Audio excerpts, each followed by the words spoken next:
Basta magsipag ka lang.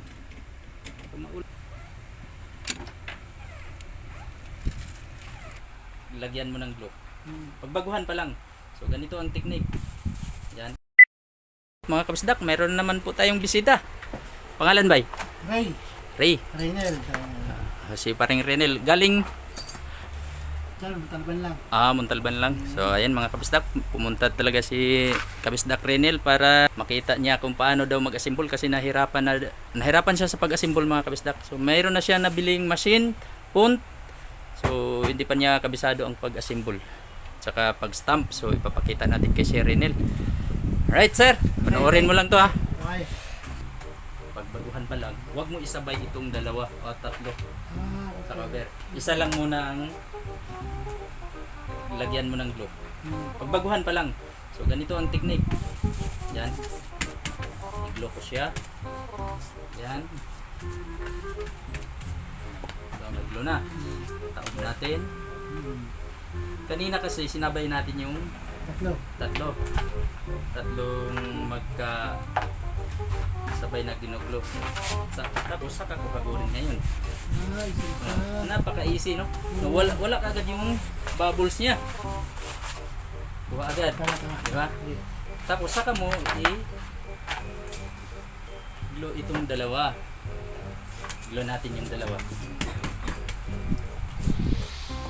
Para makuha mo siya agad. At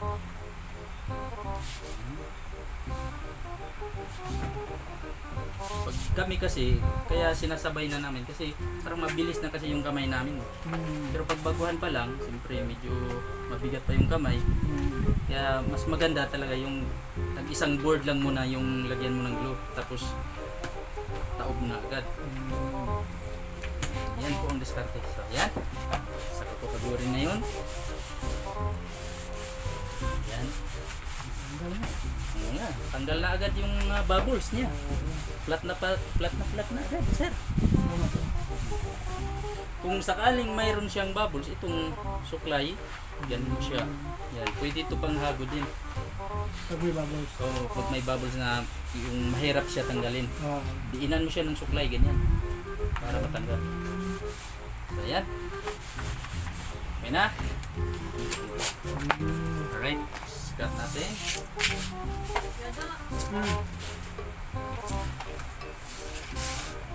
Kahit naman hindi straight yung pagka-cut natin, basta mayroon lang matira dyan na konti para hindi lang makita yung plywood.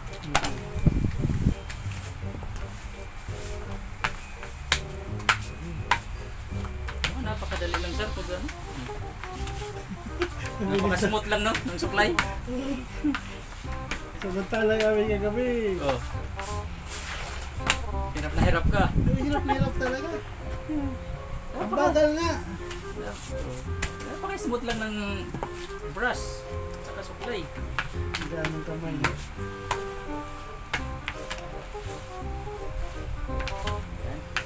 Nakailang try ka? Naka-5 try? 5. Grabe, Dami na sayang pero okay lang yan. Best experience. Okay lang yan. Ganun talaga tayo pag nag-umpisa nito. Hindi mo makuha sa isang try.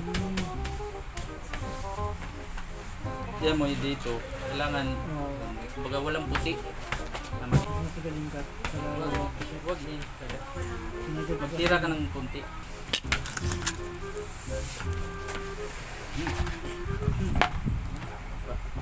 Baka-smooth lang ng gawa natin. Ayan. Ayan. Ay sir, ano masasabi mo sir? Okay? Ayos. Napakadali lang pero pag ginawa ang hirap. Naka-5. Matutunan pa rin yan. Practice lang ng practice. Oo. Ayan mga kabislak, naka-5 try daw siya sa pag-assemble. So ayan, pinakita natin sa kanya. Napaka-smooth lang palang gawin. Right? 2 piraso po yan. Alright, so tuturuan na naman natin siya dito sa machine na naman. Gamit niya sa kanyang machine ay makakuha siya ng idea mga kabisdak at nahirapan siya mag-stamp. Alright mga kabisdak, sa lahat ng pumunta o gustong magpaturo kay kabisdak, punta lang kayo dito. Nandito rin si Garnix Katropa TV.